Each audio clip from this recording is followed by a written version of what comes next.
cholesterol. Oh. So we are Rein and Rutger and Rein.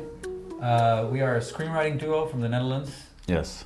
And we just created our own series. Well, it's already 2 years ago, but it's called This Is Gonna Be Great.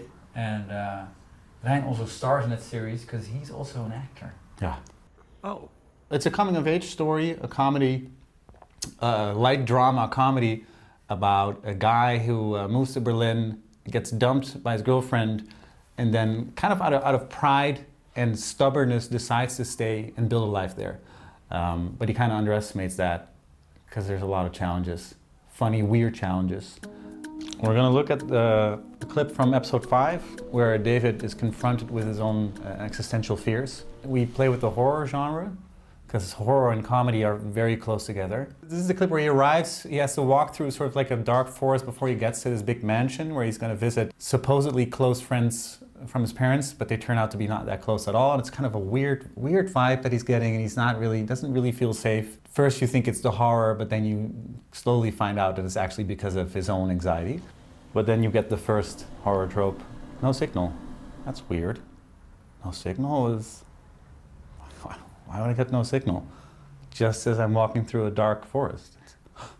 What's that? Oh my God. It always scares me. A little kid. Why is there a kid there? Wat is er?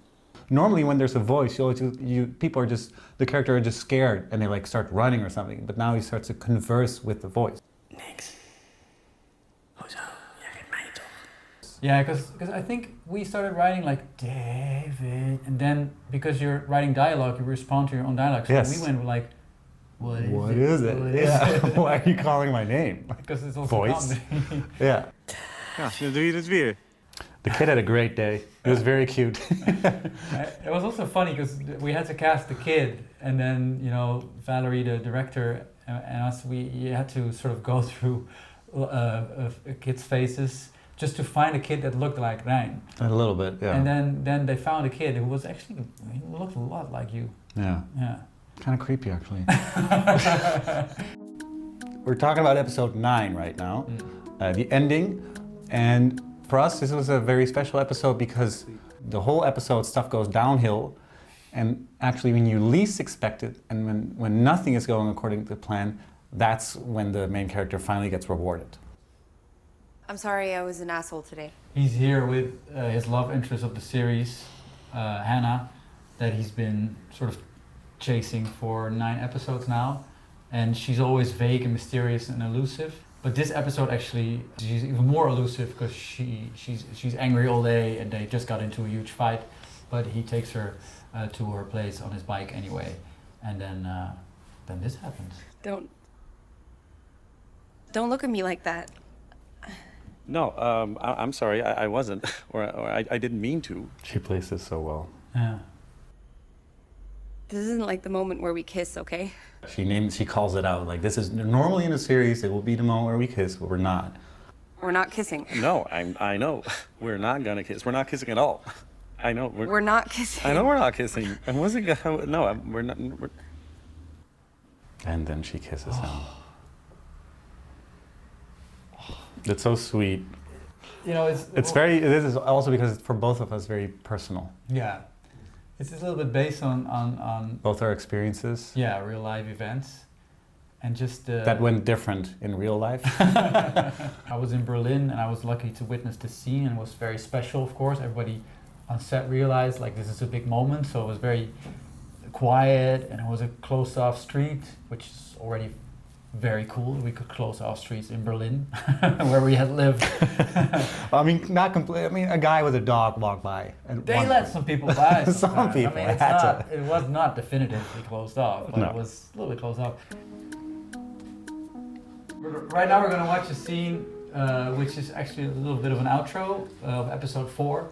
And that was something that we always dreamed of doing. Like all the comedies that we love have this little extra bit, like a tag, they call it in comedy writing. His penis looked like a small potato in the back of a kitchen cabinet? Yeah, it's basically, we just watch Rob doing alts that we wrote for a joke earlier in the episode. So earlier in the episode, he's describing the penis of a male influencer from the manosphere. All rotten and soft. Yeah. So then Rob starts to describe his penis and Yeah. how weird it looked. We used like maybe 1 or 2 in the actual scene, but we wrote like 20. So, and then I think we wrote those 20 after our workday over WhatsApp, and we texted them to each other.